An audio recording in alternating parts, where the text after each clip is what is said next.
to go back into harm's way. She's not going to a behavioral psychiatric facility again. She's been tortured enough. It's going to end.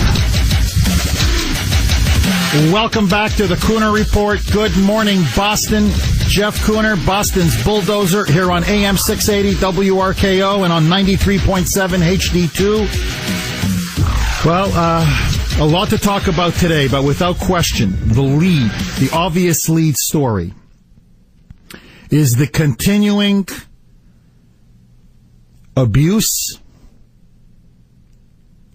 and assault upon the Pelletier family being perpetrated by the state of Massachusetts, by Mini-Me, and by now Health and Human Services Secretary John Polanowicz, or Polanowick. I got to tell you, Polanowick reminds me of one of these Soviet commissars. Or Polanowicz, however you pronounce his last name. Polanowicz reminds me of one of these sort of Soviet commissars in the old Soviet Union. He even looks like one. This sort of thug who will just ram state power right down your head.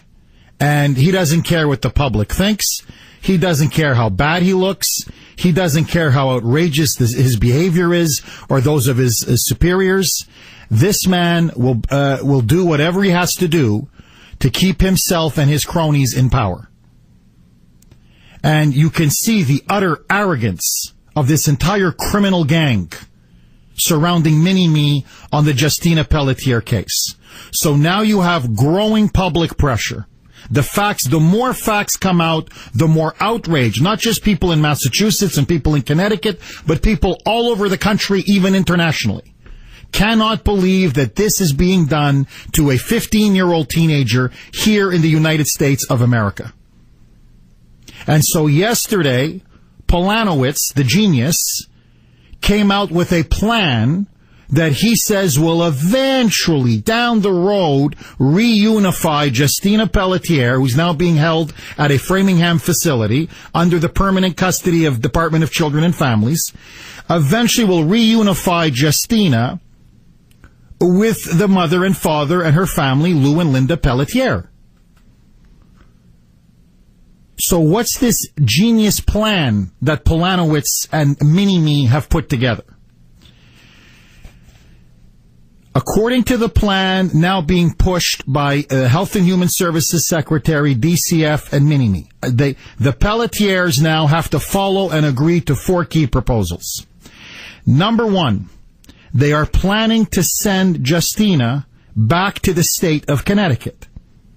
Now, I have to tell you, when I read the story yesterday, initially I said, well, that's good news. At least now she's going to start getting some of the treatment that she needs and deserves. So on the surface, it appears like a victory. But if you dig deeper, if you actually get, as they say, the devil is in the details. Once you get into the details, no. This is not a good deal. This is a horrible deal. It's a deal with the devil. And so underneath, here is now what the HHS is planning to do. They are now calling for Justina to be transferred to Thompson, Connecticut, to the JRI Susan Wayne Center for Excellence. So they want her now to be staying there. It's a behavioral facility. That's where they want her to reside and essentially be taken care of. They also agree that now Tufts Medical Center should now be taking care of Justina as they were before. She was actually kidnapped by Boston Children's Hospital, and essentially her custody was taken over by DCF and by the state of Massachusetts. So she has to then be under the care of the Tufts Medical Center. They have a plan for her. 3, they want the Pelletiers to participate in family therapy. And 4, they want the Pelletiers to meet with DCF officials on a regular basis to review Justina's progress.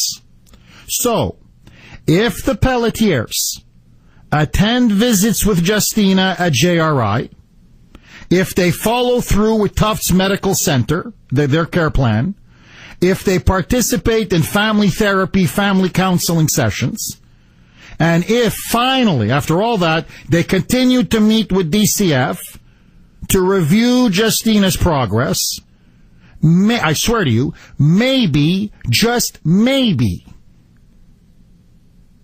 the state of Massachusetts is going to allow Justina to go home and be reunified with her family. Maybe. This is insulting.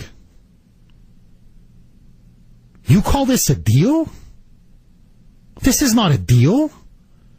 This is a face-saving insult to the Pelletier family. Now, to me, it's so obvious what's going on here. First of all, number one, what DCF is trying to do is they want to get her out of the state. It's obvious now. This is a PR disaster for Polanowitz and especially for Mini-Me and for DCF. So they just want to get her now out of Massachusetts because they're afraid of protests. They're afraid of public anger and public fury growing and growing. So basically they want to dump her into Connecticut. They just want her out of Massachusetts across state lines. But they still want to retain custody. They don't want to give Justina back to the parents out of spite, out of revenge, to hurt them, out of retaliation, because they've been humiliated by the fact that Lou and Linda Pelletier violated the gag order, went on multiple media outlets, went on Fox, they were on Howie. I heard Lou was on Howie again last night, that they've been doing the media rounds exposing the state-sanctioned kidnapping, abduction, and torture of their child. And so to teach him a lesson, to put the knife in even deeper and let him twist and let Lou and Linda twist in the wind. So yes, she'll go to Connecticut. So if she, perhaps because her condition is very bad, if God forbid, if she should die. Oh, it wasn't under our watch. It wasn't under Boston Children's. She died under Tufts Medical Care. She died under JRI, Susan Wayne Center for Excellence. She didn't pass away here. She passed away in Connecticut. Meanwhile, never allowing Justina to come home, dragging this thing out, torturing and tormenting the parents, Lou and Linda, relentlessly. And furthermore, if you dig even deeper than that, the Susan Wayne Center for Excellence, JRI, is a behavioral facility. They treat people with behavioral problems or psychiatric problems. That to me is already extremely troubling because she doesn't have a psychological or psychiatric problem. That was the diagnosis of Boston Children's, which we now know after their bungled care for over a year, as her health has worsened and worsened and worsened, they were wrong. They botched it. They blew it. She has mitochondrial disease, which is exactly what Tufts Medical Center said initially, which is what the treatment the Pelletiers were giving to Justina before they brought her to Boston Children's because she had the flu, which is when they took her away from Pelletiers and said, oh no, you're engaging in medical child abuse because we disagree with Tufts. We think it's all in her mind. The proof is in the pudding. You've had her for over a year. If this was simply a psychiatric disorder, how come she's not better? How come her condition, in fact, is worsening? This girl is on the verge of dying. Her health has deteriorated. She's losing weight. She can barely now move her legs. Her legs have ballooned. This poor girl has fallen into a deep depression because she misses her parents. She's been away for 15 months from her parents. And now you send her to a behavioral facility? As if you're continuing with this a sham, this charade, that somehow she suffers from a psychiatric disorder. Then, point number 2. Well, now she has to be under the care of Tufts Medical Center. That's what she was before she went into Boston Children's, before DCF got their clutches on her, before they got their hands on her. So here is to me what I don't get. By them saying she has to return to Tufts Medical Center, they're undercutting their entire case. The whole case, the only thing that DCF can rest their entire case on, and Mini-Me, and that clown Polanowitz, that Soviet commissar thug, is, no, it was medical child abuse. It wasn't mitochondrial disease. It's all been a psychiatric disorder. And the parents don't want to acknowledge it's a psychiatric behavioral disorder. That she doesn't have mitochondrial disease. Tufts believes she has mitochondrial disease. That's what she was diagnosed with. That's what she was being treated with. And she was doing well before she actually fell into the clutches of Boston Children's Hospital. So, if it's not mitochondrial disease, then why are you sending her back to Tufts Medical Center? Because Tufts is going to treat her for mitochondrial disease. Stupid. That alone should make them say, return her to her family. But you see how they just love to twist and jerk this family around and nag them and harass them and try to control them and make their lives miserable. And in the end, this is the dirty detail of all of this. Who do you think retains control over Justina?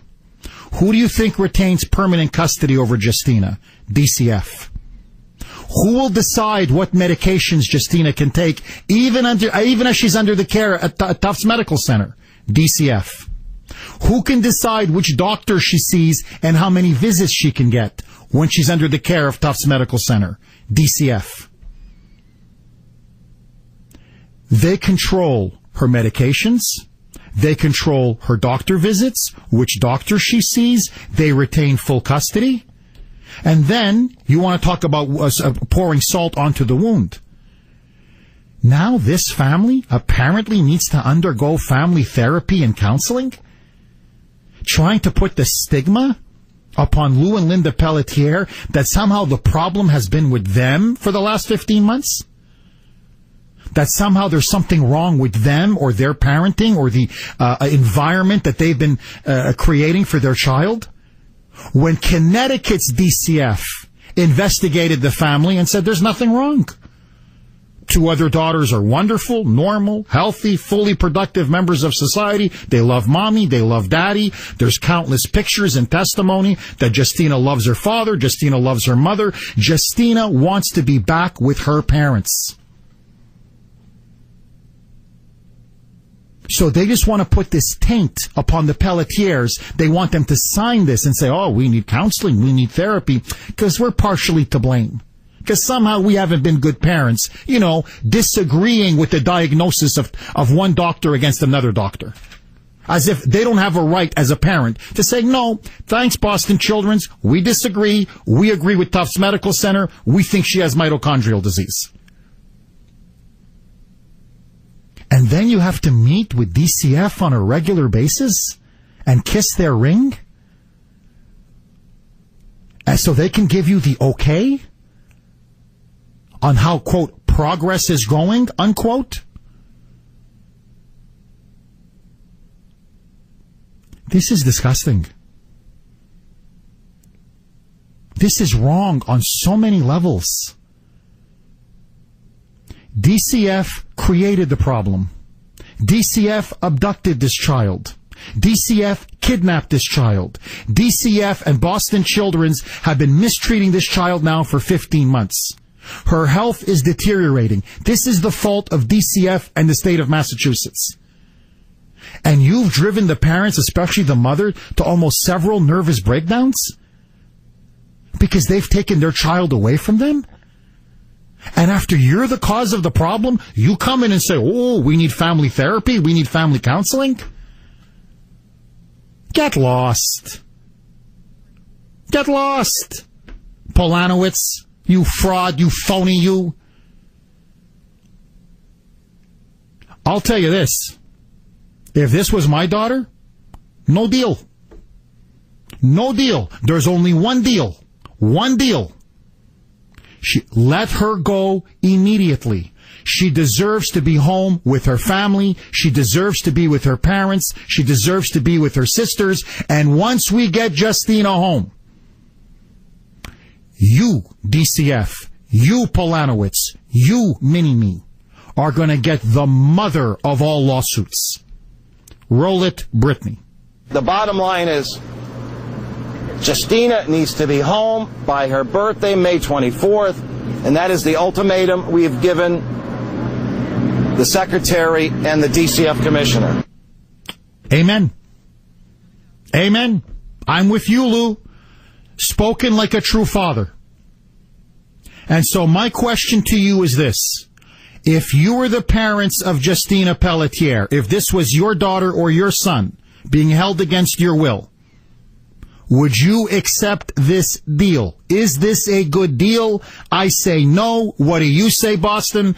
617-266-6868. Polanowitz, the government of Massachusetts has put a deal for Justina on the table. Would you accept it? Would you reject it? 617-266-6868. 622 on the great WRKO. All of your calls next.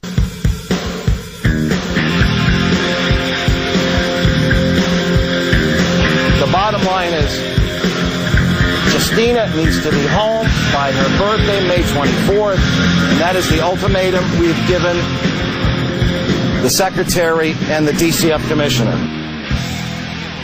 Welcome back to the Kuhner Report, 625 on the great WRKO. Yesterday, Health and Human Services Secretary, Soviet Commissar John Polanowitz put down a deal that will allow Justina to be treated in Connecticut with maybe an end goal of her reunifying with her family, although there is no fixed date. Would you accept the deal, Boston, if you were her parents? 617-266-6868.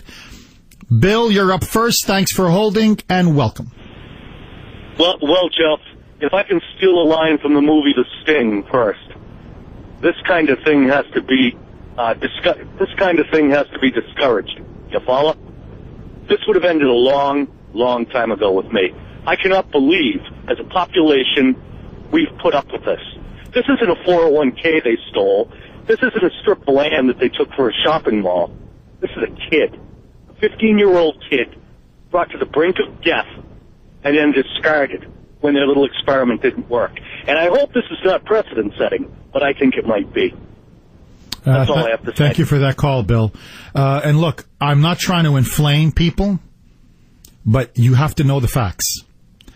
As you know, Justina has been complaining, where she's being held in Framingham, that the staff has been deliberately harassing her. This girl would not lie. This is a very nice girl. I'm just telling you, I've done a lot of research on this girl. All of her friends, she's a devout Catholic. She's a good kid. She loves her mother. She loves her father. Her sisters adore her. She's a good, decent kid. She likes ice skating. She likes to do outdoor activities. There's not a mendacious a deceptive bone, a mendacious bone in her body. They're not letting her sleep. They're deliberately waking her up at night. Their staff members are insulting her. They're mocking her. Now, apparently, she told Jennifer, when Jennifer visited her, her sister, that now when she's in the shower, this is just a couple days ago, when she was in the shower now, apparently she's being harassed by several staff members as she's naked during the shower by people who don't even deserve or don't have any right to be there. They're harassing her in the shower, jeering at her and making fun of her, peeping at her as she's naked in the shower. These people are sick. This is a sick 15-year-old girl. And you're mocking her as she's in the shower, trying to humiliate her when she's naked in the shower? And they're doing it to Justina, and they're doing it to the father. They've been towing his car. Just out of the blue. One texter rightly said it. His car ended up in Roxbury. They're doing everything possible to harass this family because when they came in and had their diagnosis, when they came in and abducted Justina Pelletier, they dared resist the state. And you see, in this state, this is what I'm trying to explain to everybody. What the mentality of Mini-Me and that whole corrupt gang here is the same as Obama. We are your master. We are not your servant. We are your master. When we say jump, you say how high. And for you to stand up against them, ooh, that's the insolence of the highest order. And they're going to teach you a lesson. Even if it means killing your kid, torturing your kid, humiliating you, putting you through the ringer. That's exactly what's happening. This is the Soviet Union. Andrea, you're up next. Thanks for holding. Go. Jeff, they better not do the family therapy, I'm telling you.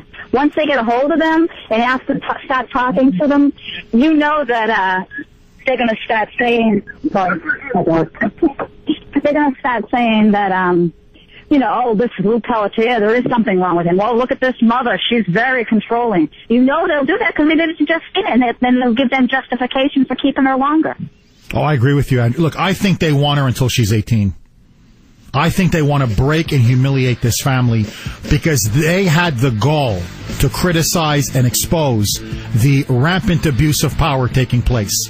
This place is corrupt. DCF is corrupt from head till toe. Would you accept the deal? Would you accept the plan? All of your calls, 617-266-6868. Let's take it to Angela in the newsroom. Children, Justina's my youngest. I think I did a pretty good job. That was Linda Pelletier at the press conference yesterday where the family resoundingly rejected this new plan offered by Soviet Commissar John Polanowitz. So, the regime closing ranks, knowing how much DCF has bungled this case, Boston Children's has bungled this case. They have basically a kidnapped child and a tortured, dying child on their hands. Now are trying to extricate themselves, but at the same time be vindictive. And they want to stick it to the Pelletiers. In particular, the guy they really want to stick it to is the father. You can see it. The father, the one who's been the most outspoken, that's the one they really want to put the knife in.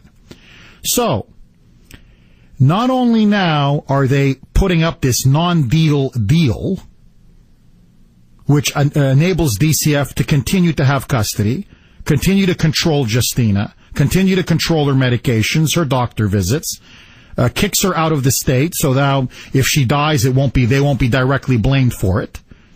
Forces the family to undergo family therapy and counseling. By the way, with no guarantee, no end date, that Justina will eventually come home. But now, Polanowitz comes out and says, she's doing phenomenal in Framingham. You gotta see Justina. She's now the picture of good health. She's putting on weight. She's active. He even said she's been basically bedridden for months. Her legs are like completely ballooned. The poor woman can barely move. The poor girl can barely move. But according to Polanowitz, oh no, she's mingling with the community.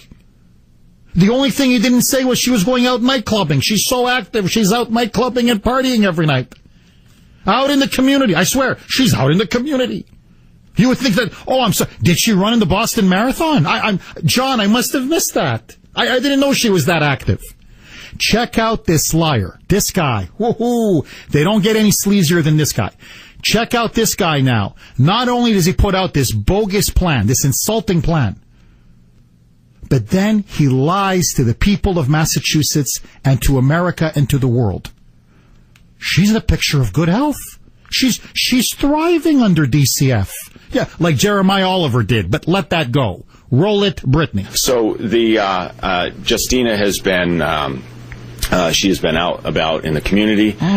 She's bearing weight. There's a number of clinical indicators that are approving on. She's been out and about in the no one's seen her in the community. But again, let that one go. She's putting on weight. Not anybody's been taking care of her. They're saying the exact opposite.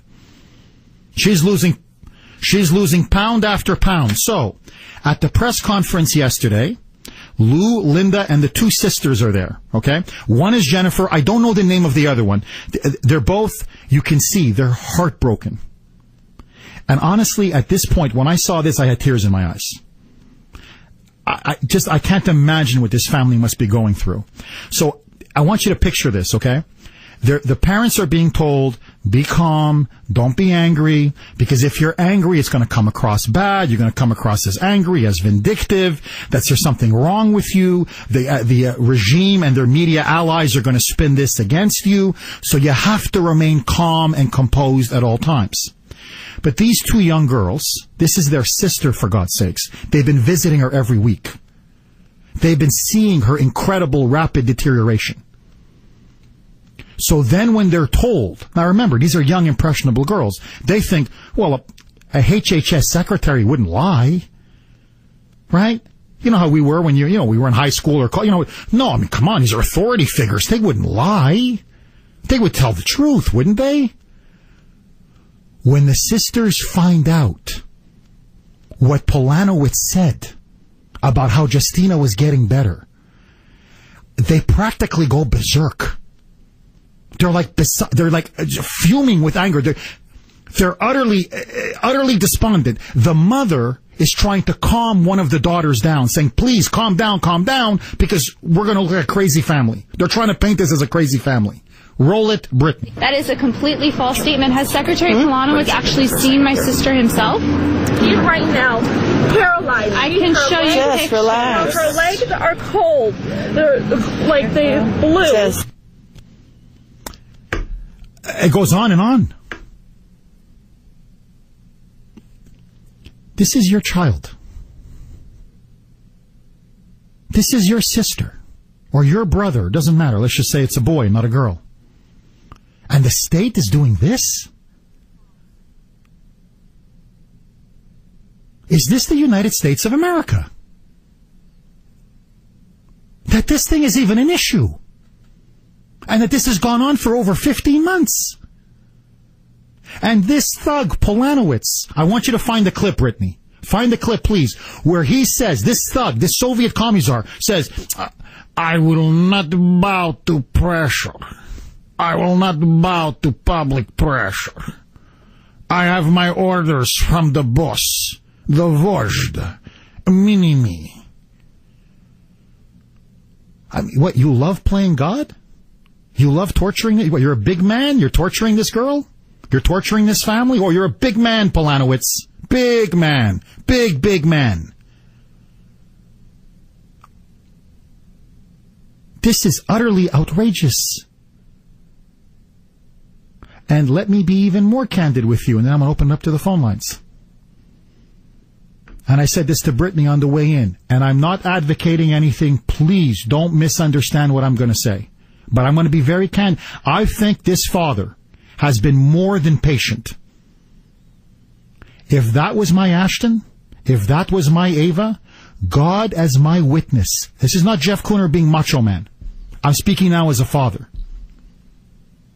She would have been out of there a long time ago. A long time ago. And I would have used any means to get her out of there. And you want to send me to prison, and you want to send your little dinky law enforcement people to come in here and throw me in prison, you do whatever you think you got to do. But my daughter is not going to be tortured and dying under your watch. Now, the issue is this. It's as plain, because I'm stunned at the liberals. You see, now we've exposed their Marxism and their communism and their totalitarianism. We've exposed the totalitarian temptation at the heart of liberalism. Look how they champion the state over the family. Look how they champion the state over the individual. Look how they will lockstep believe their government, just like the Nazis and the communists, no matter what outrages they commit. Let's say you agree with Boston Children's Hospital, just for the sake of argument. And let me do even one more, which I don't, but she's got mitochondrial disease, but let that go. Let me even do one more. Let's say Boston Children's was right. Okay, let me even concede that. That it is a psychiatric disorder. That Lou and Linda Pelletier are wrong. That Tufts Medical Center is wrong. That Dr. Mark Corson, the guy who was treating her at Tufts, is wrong. One of the best medical centers in the world, they were wrong. It's still not your child. Even if you think the Pelletiers are wrong, it's still not your child. I have a right to disagree with the diagnosis. Because ultimately, this is the key issue. Whose kid is it? Does your child ultimately fall under your authority, your care, or that of the state? And even if you're wrong on a medical diagnosis, you are the parent, and ultimate authority, ultimate sovereignty, ultimate decision-making lies with you and not the government. This is liberal fascism at its worst. And if we let them get away with this, I'm telling you, no one's child is safe. Bring Justina home now. Ronnie, you're up next. Go. Hey, good morning, Jeff. You just touched on the point of my call. This is what progressive Democrat fairness looks like. This is what progressive Democrat compassion for children and serving the public looks like. This is a Democrat progressive scandal from the top down. The judges involved, the governor involved, every worker at the institutions involved. It's Democrats from top to bottom. And I'd love to hear smug little Eric call in and try to defend it as any other way. There isn't a single conservative-minded or spiritually-minded person involved in this that's supporting it in any way. And it disturbs me on such a gut level, Jeff, because when you see this kind of injustice and misery and hopelessness perpetrated by the state onto a family, it almost makes like you feel responsible, every bit as guilty if you're not down there banging on those damn doors for them to let that person go, instead of just kick the can over to another liberal state because the protests are getting too big. I'm disturbed by how upset I get and how much contempt I have for these progressive fascist idiots that do this to people, and yet people will get right back into the line and from again. It's disgusting, Jeff. Thank you for that call, Ronnie. I think you summed up the feelings of, 99% of this audience. When I see Lou and Linda Pelletier, when I see those sisters, God is my witness, you know what I see? My family. I see my father, I see my grandfather, I see them under communism. You have to beg for what is rightfully yours. You have to grovel. Look at him. You've got to get lawyers. You've got to go through one sanctimonious liberal hack judge after another. It's my daughter, for God's sakes. Get your hands off of her.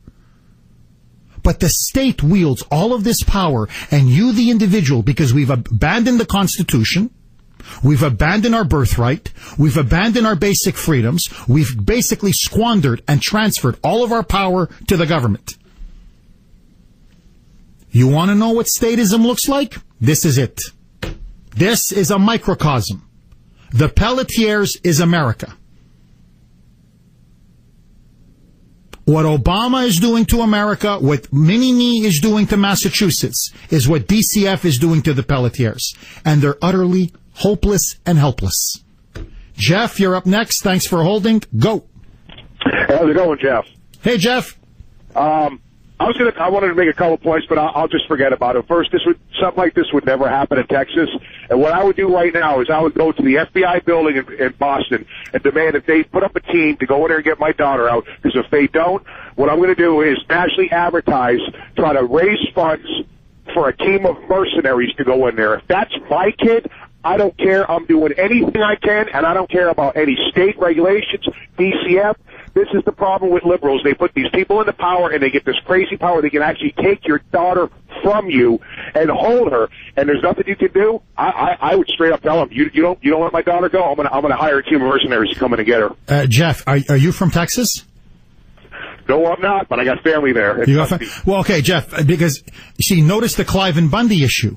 You see, yep. That's why they hate people out west. That was over land. Imagine someone's kid. There'd be 10,000 people there armed to the teeth saying, hey, look, if you don't let her out, we're going to fill a lot of body bags to get her out. That's the end of it. Bingo, Jeff. You nailed it. That was over land. That was over grazing rights. And look how they came out. Imagine if DCF in Nevada or Texas or Utah, imagine if they tried that stuff over there. You'd have 10,000 ranchers and cowboys out there. That's why they hate the Second Amendment. That's why they hate the Tea Party.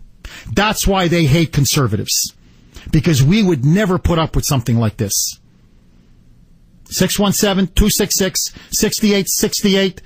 Jack, Jamie, Mike, David, hang on. I'll get to all of your calls. 617-266-6868.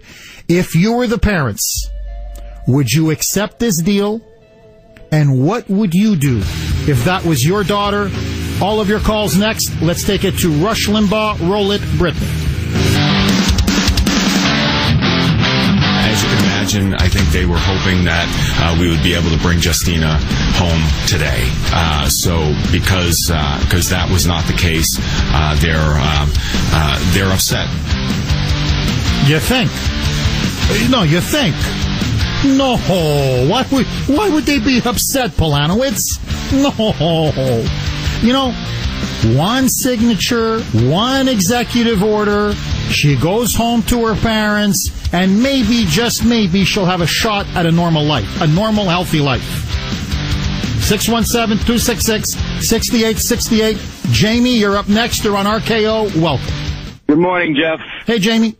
Hey, just keep on doing what you're doing. You know, we love you and we appreciate it. Oh, thank you, Jamie.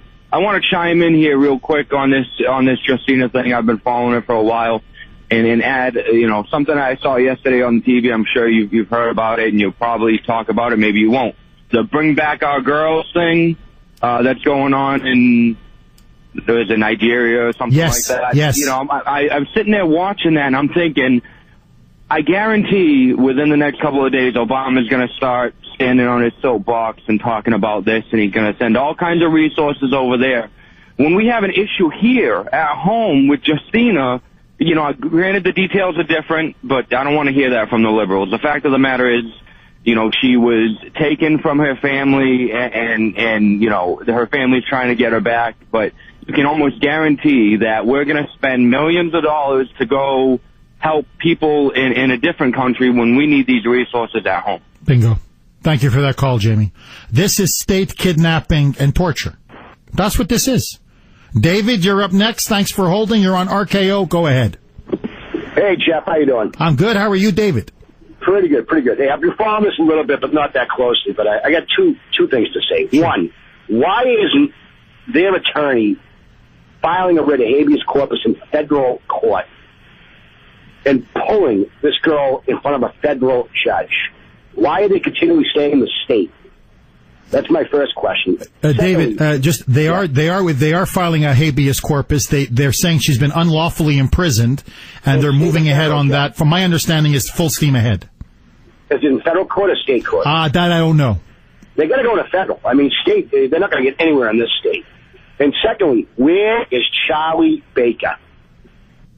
Oh, listen, where's Charlie Baker on the minimum wage? Where's Charlie Baker on the gas tax? As Holly Robichaud would say, Charlie, cowboy up. It's 7 o'clock on RKO. Don't touch that dial. Explosive new developments on Benghazi. We've got it right here, right after this short news break. Let's take it to Angela Anderson.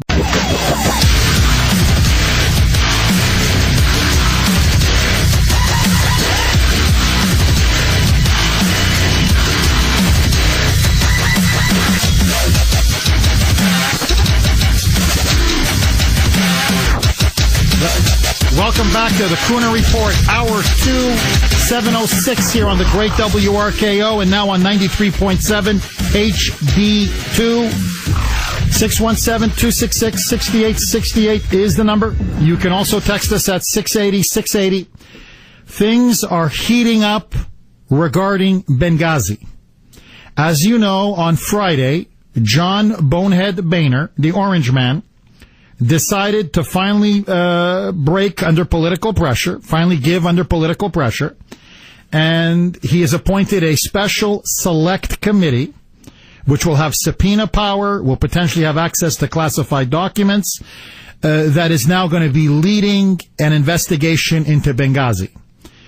You have the midterm elections now coming up in November, whereby poll after poll after poll show that Republicans now look likely to regain control of the Senate, which means a special committee then could have a joint investigatory power between the House and the Senate. So this thing can grow into a super committee by the time it hits November and December and January of next year. The person tapped to head this select committee, and I have to say I think Boehner did a wonderful pick on this one. I'm not a fan of the bonehead, but sometimes the orange man gets it right. South Carolina Republican Trey Gowdy is now going to be the chair of this special select committee on Benghazi. He is a federal prosecutor, former federal prosecutor. He is a very good attorney and lawyer. He's smart. He's articulate. More importantly, he's tenacious. And this is going to be very different from the other committees that have been investigating Benghazi. As Trey Gowdy put it, he's not interested in getting synopsis and analysis from Obama officials about what they think happened or didn't happen or what went wrong or didn't go wrong. He's not interested in spin. He wants documents. He wants facts. He wants evidence. And according to Trey Gowdy, if what he says is true, he's sitting on another bombshell. Because he now claims, he told Greta Van Susteren on Fox News, that he has evidence that the White House is not only hiding documents regarding Benghazi, like the Ben Rhodes email, but in fact they even have an intent to hide it. They're intentionally hiding and stonewalling access to Congress for other key documents on Benghazi. And he says he's going to be revealing that in the course of his investigation. So here is now what we have, my friends, and there's no getting around this. This is becoming like Watergate. Watergate took over 2 years. It was a drip, drip, drip, an incremental effect. But week by week, month by month, slowly but surely, more evidence came out, more witnesses came out, more damning documents came out, and eventually, inexorably, it pointed to the president. This is what's happening with Benghazi. The Republicans know it, the mainstream media in their heart of hearts know it, and the liberal Democrats on Capitol Hill know it. Because the Ben Rhodes email has blown this thing wide open. It shows conclusively that there was a deliberate, coordinated cover-up at the highest levels of the Obama regime, in the middle of an intense re-election campaign, to cover up the terrorist murder of 4 dead Americans. The State Department never mentioned the anti-Muslim video. The CIA never mentioned the anti-Muslim video. The intelligence community never mentioned the anti-Muslim video. The president of Libya, the night of the attack, said it was Ansar al-Sharia, the front for al-Qaeda in Libya. The CIA station chief said it was al-Qaeda, Ansar al-Sharia. Gregory Hicks said immediately, he told everybody, it's Ansar al-Sharia, it's al-Qaeda. They had it on live feed. Everybody could see it was a coordinated terrorist attack led by al-Qaeda. So the president and his men masterminded a deliberate cover-up and campaign of deception. They deliberately manipulated the intelligence to deceive the American people so the president could get reelected in November. The president not only misled America, not only deceived the American people, not only abused his office and his power by ordering his minions to systematically manipulate the intelligence and fabricate a political narrative. He refused to lift a finger. A finger. He didn't even try to rescue Ambassador Chris Stevens, Sean Smith, Glenn Doherty, or Ty Woods. He defrauded the American people. he violated his oath of office and his constitutional duties as commander-in-chief. There is no higher crime or misdemeanor. There is absolutely no getting around this fact. And for now, nearly 2 years, they have been hiding behind the charade, the facade, the lie. But we were just following the intelligence. The intelligence told us about the anti-Muslim video. That's where we came up with the anti-Muslim video. Now we know the truth. The Ben Rhodes email blows this thing wide open. It never came from the intelligence community. They have been lying to us again for the last 18 months. It came from the Obama's political people. Ben Rhodes didn't write that email on his own. Who told Ben Rhodes to blame the anti-Muslim video? And then who told that person to tell Ben Rhodes? And I think, my friends, it's obvious. And everybody in Washington knows it. Everybody. Democrats and Republicans. That's why the Republicans are calling for a select committee. It's why John McCain, Mitch McConnell, usually they don't like to confront the Obama regime, but they have them by the tonsils on this one. That's why they're banging the drum. That's why Kelly Ayotte is attacking Benghazi front and center.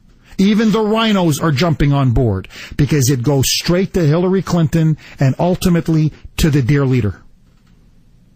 He gave the order to stand down. He gave the order for the cover-up. No one else has that kind of authority. And so now, out of sheer, utter desperation, the Democrats are saying they will not participate, they will not cooperate with this Benghazi Special Committee.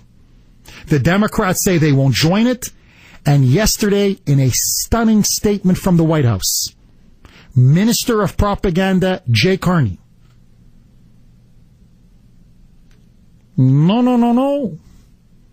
Even the White House, according to Carney, will not cooperate with the special committee investigation on Benghazi. Here is Jay, in his own words, saying, we don't want to hand over any more documents because there's a lot more Ben Rhodes emails.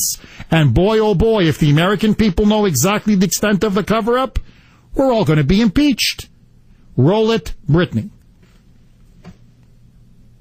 Jay Carney. So I just wanted to... You want to ask me again? Yeah. Actually, I just want to direct... You're going to definitely get it out of me, that's for sure.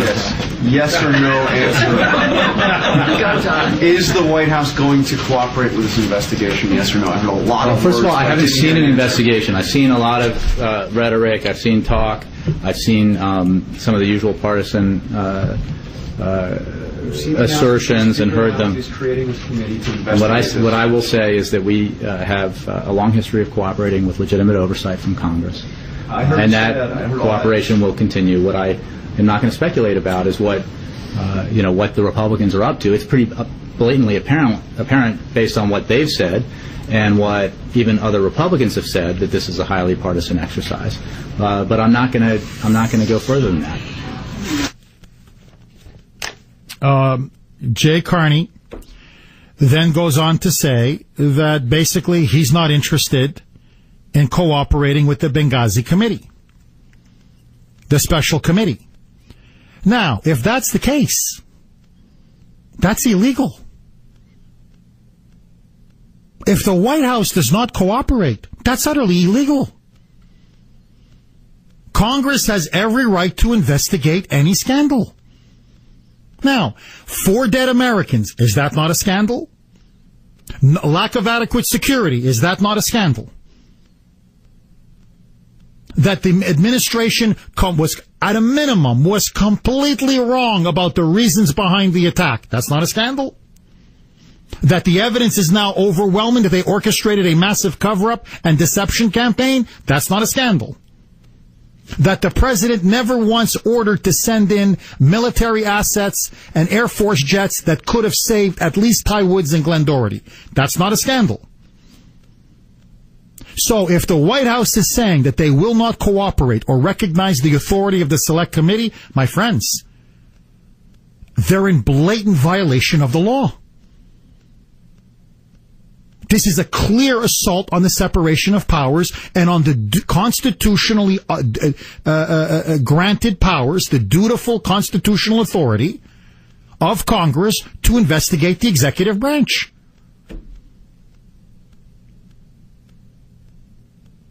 This is utterly criminal and illegal on the part of the White House. But it gets worse. You see, because now they're screaming, now they're yelling, now they don't want to cooperate because they're afraid of the investigation. If this is some bogus witch hunt, stand there and discredit it every step of the way. What are you so afraid of? If this was just a few honest mistakes and Benghazi is really about nothing, what difference does it make? To paraphrase Hillary Clinton, what are you afraid of? In fact, it'll boomerang against the Republicans. But they don't want to cooperate. They don't want to even sit on the committee. Because they want to try to discredit it by making it seem as if it's partisan.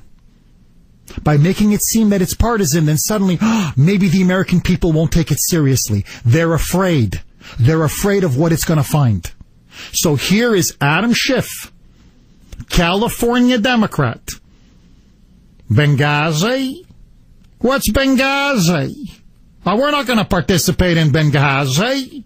God forbid, no. We're not. We shouldn't even sit on the committee. Let the Republicans want to have it, but we're not going to participate. Hey, dude, that was like 2 years ago, dude.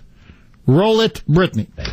Chris, I think it's a colossal waste of time. We've had 4 bipartisan investigations of this already, and I think it's driven by a couple things. The Republican conference is so fractured. There's really only 2 things they agree on. They don't like Obamacare, and so we've had 50 votes on that. And they do like talking about Benghazi, so we've had 4 investigations on that. But I don't think it makes sense, really, for Democrats to participate. I think it's just a tremendous red herring and a waste of taxpayer resources. So I hope the Speaker will reconsider, but it looks like he has bowed again to those from the farthest right of his conference. When you say farthest right. See, again, far right, teabaggers, right-wing extremists. Again, smear, slander, libel, name-calling, nothing but dealing with the evidence. Just insult, insult, insult, insult, and think that if you throw enough mud on the wall, hopefully much of it's going to stick. Remember this. Do you remember what the left did for years under George Bush? How they mocked the president and criticized him, in fact, eviscerated him. Because when the attacks on 9/11 happened, he was in a classroom in Florida and he was told about it. And he waited 4 minutes. He finished the event that he had scheduled with the kids before he left and then met with his national security team. So for 4 minutes, the president basically was with the kids. Basically he was inactive for 4 minutes. And the left mocked him mercilessly. They condemned him mercilessly. They said Americans were dying. Why was the president in a classroom for 4 minutes reading to the children? He should have acted immediately, within a millisecond. But now, when it comes to Benghazi, forget 4 minutes. Forget 4 hours. He slept like a baby all night and then went to a Las Vegas fundraiser. He never lifted a finger. So let me ask the liberals this. How come it was so bad for George W. Bush? But when it comes to the dear leader, Benghazi, 617-266-6868 is the number. The Special Select Committee. Do you believe that it will get to the truth? Do you believe the liberals are in panic? Is this Obama's Watergate? 721 on the great WRKO. All of your calls next.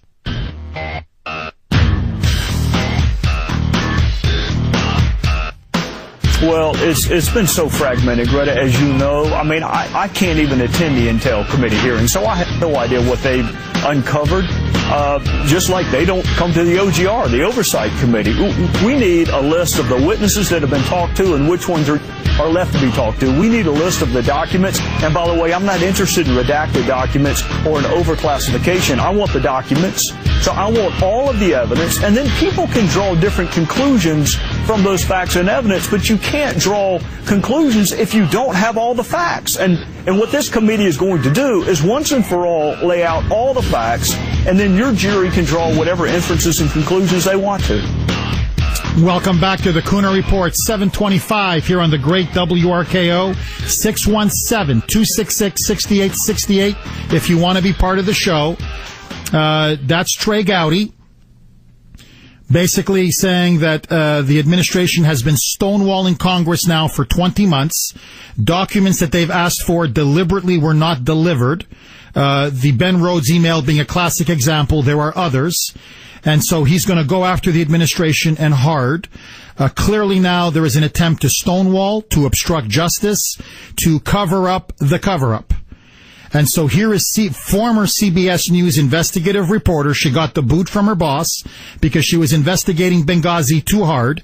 Cheryl Atkinson saying, this is all a game by the left, all a game by the Democrats. They're trying to make this investigation seem controversial because they don't want the American people to know what truly happened. Roll it, Brittany. Well, the key words they use, such as conspiracy and delusional, are, in my opinion, clearly designed to try to controversialize a story, a legitimate news story, and a legitimate area of journalistic inquiry. To some degree, that's successful, but I think primarily among those that don't want to look at this as a story in the first place. But I see that as a well-orchestrated strategy to controversialize a story they really don't want to hear about. 617-266-6868. Benghazi is slowly turning the screws into the Obama regime. The left is going berserk. They don't want to cooperate with this select committee because they're afraid of the truth and of what it's going to reveal. Do you believe this has the makings of Watergate? I say yes. What do you say, Boston? 617-266-6868. Eric, you're up next. Thanks for holding, sir, and welcome. Good morning, my friend. Hey, Eric. Hi. Basically, the first thing on that reporter there, okay, I mean, she was saying that she got fired because she wanted to do stories on Benghazi and CBS didn't want her to do that. If you actually look at her reports that she's been doing, most of them were on Benghazi, so I don't really see that where she was, like, stopped from really doing those reports. So, I mean, I really don't see that happen. I mean, it just seems like she's complaining about a lot of stuff that really didn't seem to be happening. If you just look at the reports, almost all of them are on Benghazi, so I'm not seeing where she was stopped from doing that. Another thing, too, do you really think that, I mean, how many investigations do you need on this to be able to get the answer that you want? I mean, I'm really seeing here, I mean, I don't know how you can say that this is not a partisan investigation. I mean, it's definitely a partisan investigation. The timing is definitely partisan. I mean, there is no doubt that this is a partisan investigation. I mean, I think, you know, you can go wherever you want, but they've had 4 other investigations on this, Jeff. How many do you need before you get the answer you want? I mean, they did the same thing to Clinton. They just kept investigating this, investigating that, investigating this, and then they finally get him on something that, you know, on his reaction to something, you know, that they were, saying. So he didn't want to, let everybody know that he had, that he was messing around with somebody. I mean, Eric, I don't want to rehash Clinton. He was basically guilty of everything. So this spin that somehow they were investigating, and they found nothing. He was guilty of everything, but that's a story for another day. Cheryl Atkinson's reports, many of them were edited. Many of them were crushed. They were suppressed. That the record is clear on that. As for your question about Congress, the Ben Rhodes email was deliberately withheld from Congress. The Ben Rhodes email shows that the entire political narrative came from the White House. They came up with the phony baloney anti-Muslim video story. Not the CIA, not the State Department, not the intelligence community. So we're going to get a committee that's going to actually get the classified documents. Don't you want to know the truth? Don't you want to know what's happening? Don't you want to know what really took place? They didn't have the classified documents before? It was redacted. The Ben Rhodes email was deliberately redacted. So are you telling me that the White House has the right to stonewall Congress? Do they have the right to cover this up and not cooperate with Congress?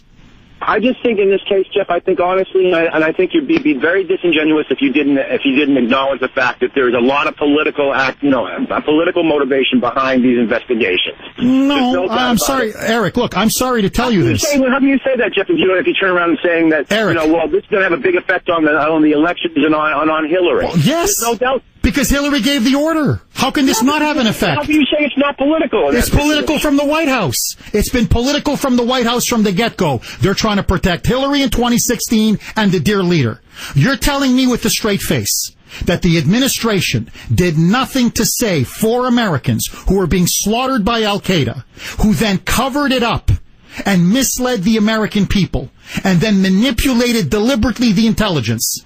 You're telling me that's not the mother of all scandals?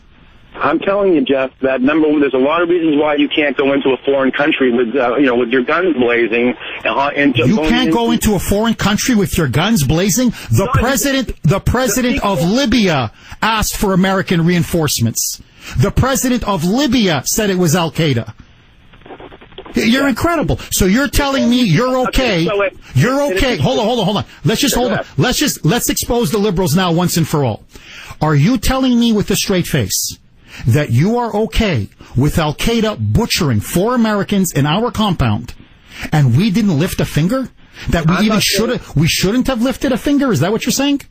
I'm saying, Jeff, is that when you can't just send troops into a sovereign country in a situation like that. It's their responsibility to take care of the compounds. You know that as well as I do. The Libyan government wanted us to send in troops. The Libyan government said it was an Al-Qaeda attack.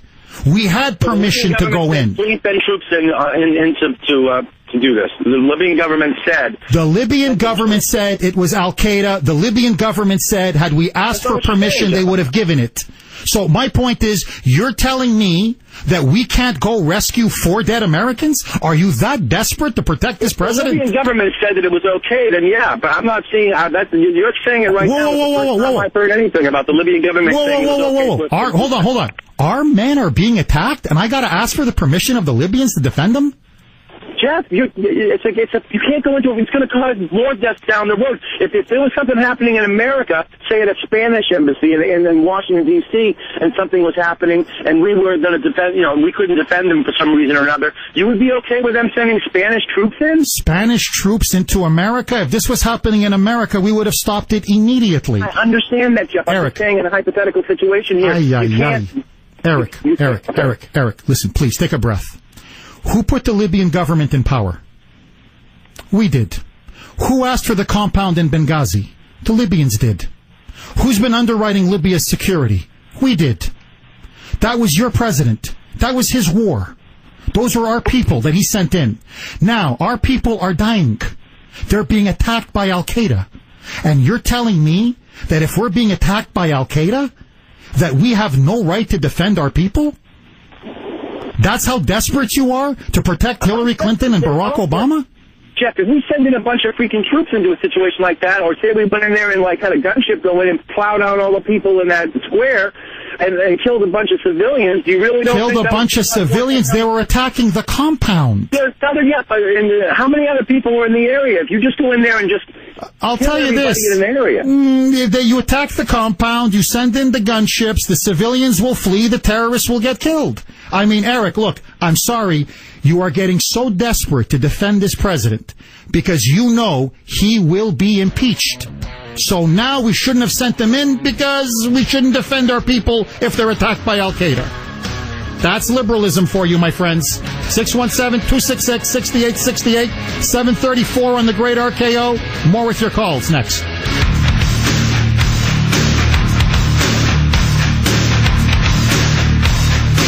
Welcome back to the Kuhner Report, 739 here on the Great WRKO, 617-266-6868. You can also text us, 680-680. The text line is overheating in response to my debate with our resident liberal, Eric.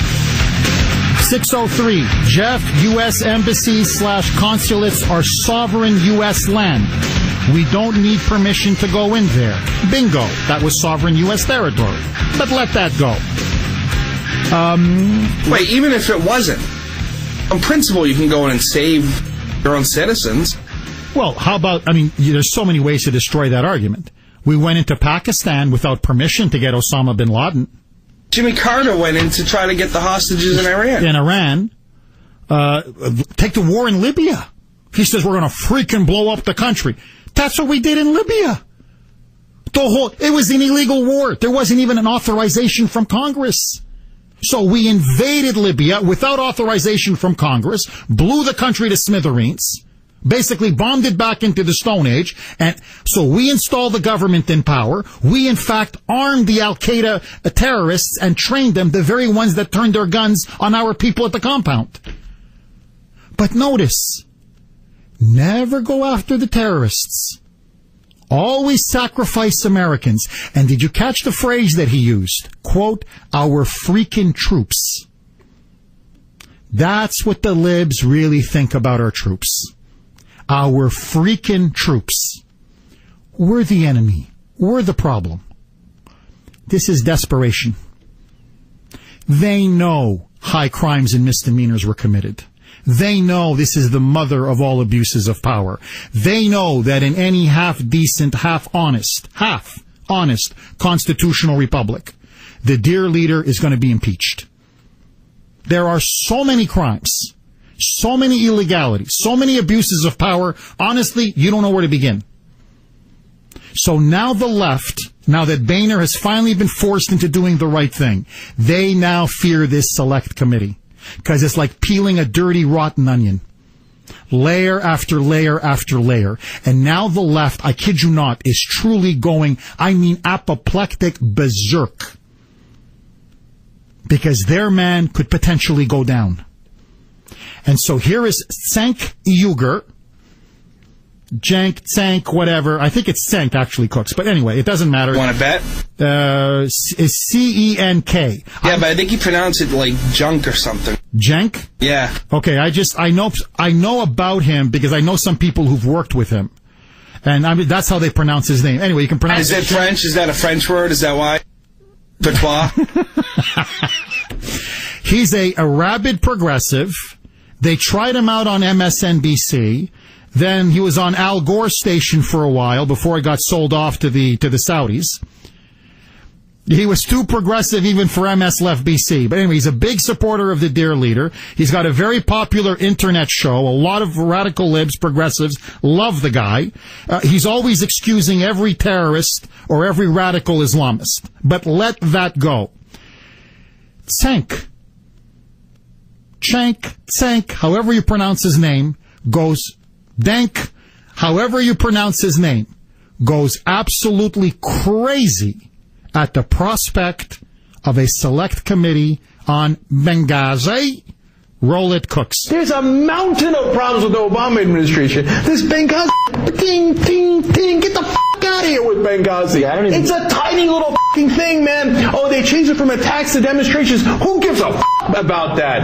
Move the on already, man. Jesus Christ, I'm so sick of this Benghazi.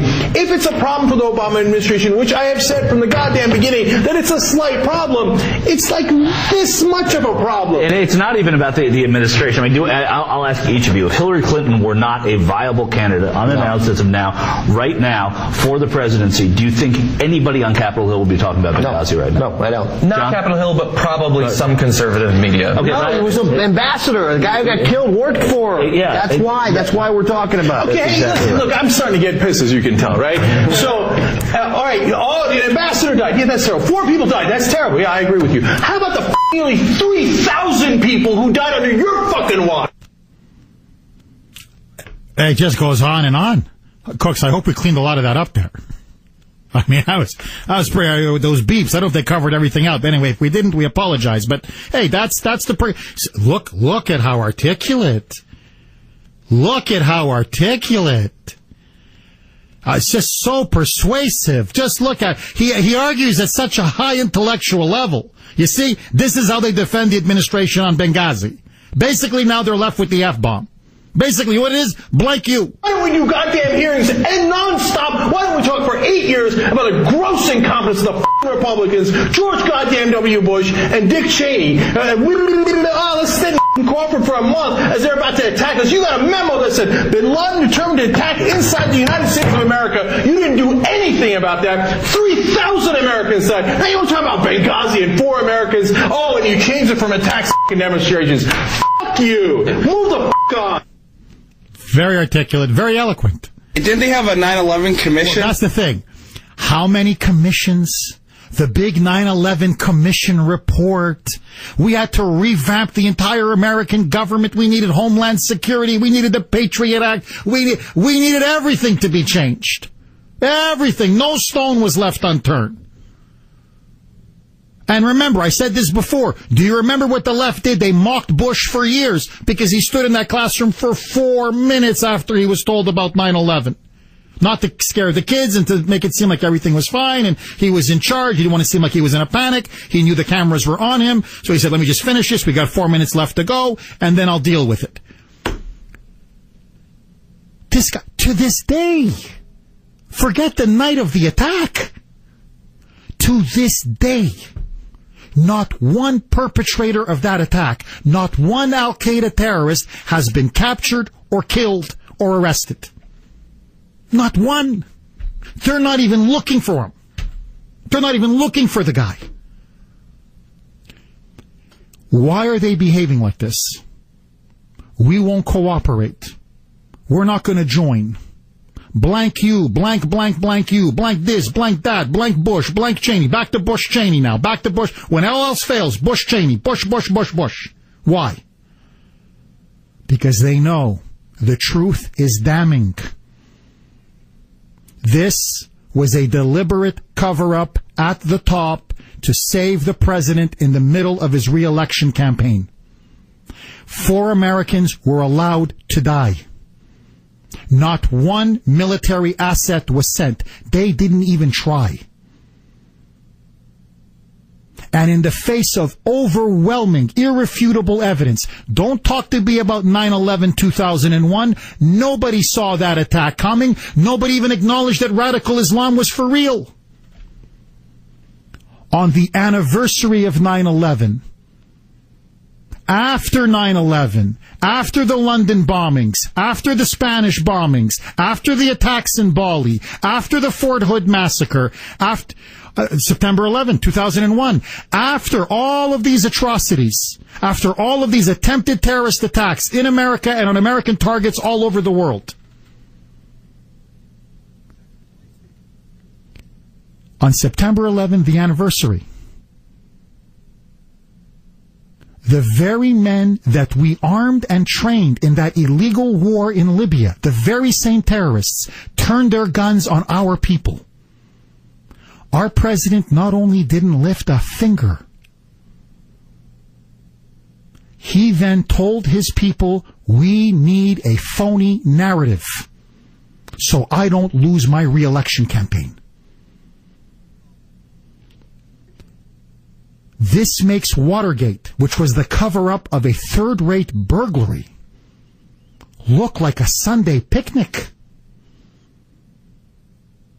And now that you've got Trey Gowdy looking into this, you think there's just one Ben Rhodes email? They're going to find smoking gun email after smoking gun email. And that's why they're in a panic.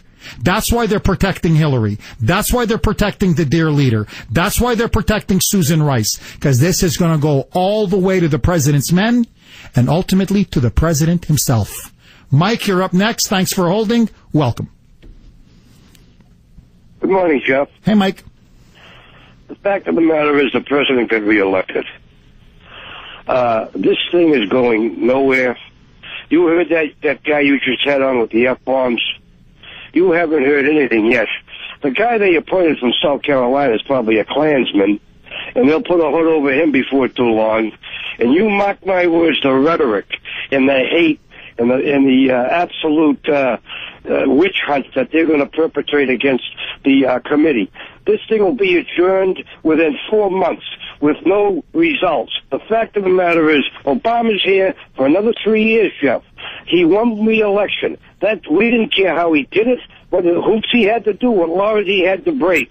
He did it, and it doesn't matter anymore. Put it to rest. That's the end of it. I'm sick and tired of it myself. And believe me, I'm military. I know those good people were murdered. But see that guy, Eric? Typical liberal. He never put on a uniform. He could care less about military or anybody else. But the whole thing it's a facade. Thank you for that call, Mike. Bruce, you're up next. Thanks for holding. You're on RKO. Go ahead. Oh, Jeff, I'm going to have a hard time maintaining my grooviness. I'm not going to go to beep, beep, beep. You don't have to beep me out, but they can't sweep this under the rug. We're not turning a mountain out of a molehill. This is a truly a disgrace against American people, against soldiers. I mean, how great are we going how safe are we going to sleep knowing that at any time some of our guys are going to get left behind?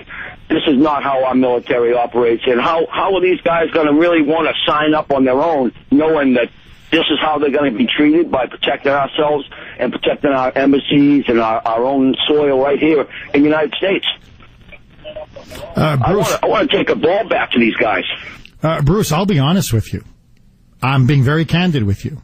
If my son, I know he's 4, but let's just hypothetically, he's 18. My Ashton today at this moment says, Jeff, I want to enlist. I want to sign up. I say, you're crazy. With this president? With this administration? With these liberals in power? Look, you just heard him. I deploy you somewhere, or your government deploys you somewhere, and you're under attack by Al-Qaeda, they don't even feel they have an obligation to defend you.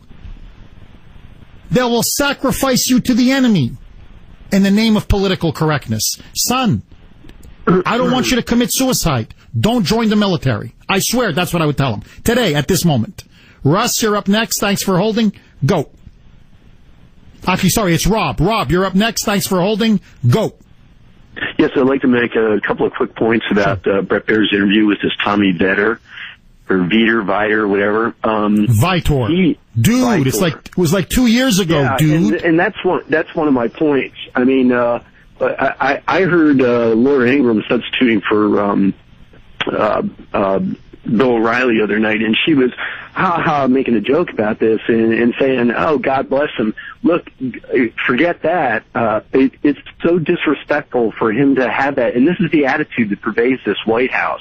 This kid was in the Situation Room, and they got more information out of him, Brett Baer did, in 20 minutes than all these other committees got. I mean, we found out the president was where he was not, and that was not in the Situation Room.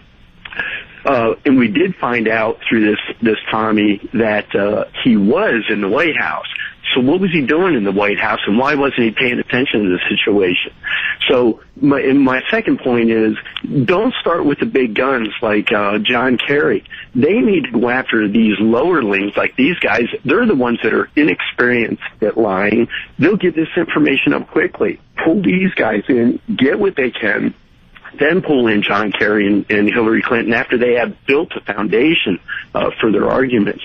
But like I said, Brett Baer got more out of this kid, and then everybody on the networks that I've seen are laughing at this dude comment. I'll tell you, I don't think it's funny because of the attitude. This kid's in the Situation Room, and this is his attitude. But that's the way it is with the White House. 4 people are dead, and this guy's sitting there going, dude. I mean, I was ready to just climb through the screen at this kid, but you've got it with Eric Holder. You've got this pompous, petulant attitude coming from the White House, from everybody. And I would start with these kind of guys. If these committees don't start with these lower guys that have no experience with the consequences of what lying means, and they don't have any power, that's where they'll get this information. Thank you for that call, Rob. Another reason why they don't want the select committee is this time when you testify, you're going to testify under oath. So Hillary can't do her, what difference does it make? No. This time you pin them down under oath upon the pain of perjury and going to prison. Then let's see what answers are going to come out of their mouth. Russ, you're up next. Thanks for holding. You're on WRKO. Welcome. Jeff, people like Eric have no idea how it was when Americans could travel the globe and be respected and not live in fear. Our dollar was strong and we were strong, and we can thank Jimmy Carter for starting us down this road of weakness. You know, this is Obama's Watergate, unfortunately without the hound dogs and the media. You know, it is time for the Fuhrer to come clean. Jay Carney should be referred to as Obama's Baghdad Bob. The Democrats who feel, what difference does it make, should get the boot, starting with Hillary Clinton. Thank you for that call, Russ. Well said. William, you're up next. You're on RKO. Shoot.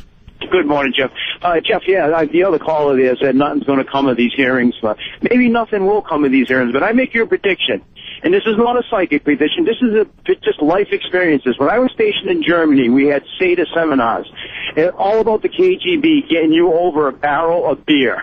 I guarantee you, they got Barack Obama wrapped around a barrel of beer 4 or 5 times, and they're just going to start trickling out little leaks about Barack Obama, what he said to the Russians, making it look like he's a traitor. And that will be his downfall. You watch, Russia will be Barack Obama's downfall. And that's all I got to say, Jeff. Thank you, William. Well, I got to tell you this. Say what you want about Putin, Vladimir, Mother Russia. He's not afraid to stand up to the dear leader. And so finally we got somebody, Trey Gowdy, who may not be afraid to stand up to the dear leader. It's finally somebody put this guy in his place. 617-266-6868. More with your calls. 756 on RKO. Don't touch that dial. My friends, I'm up against it. We run out of time for this hour, but hang on. There's more to come. It's 8 o'clock on RKO. Let's take it to Angela in the newsroom.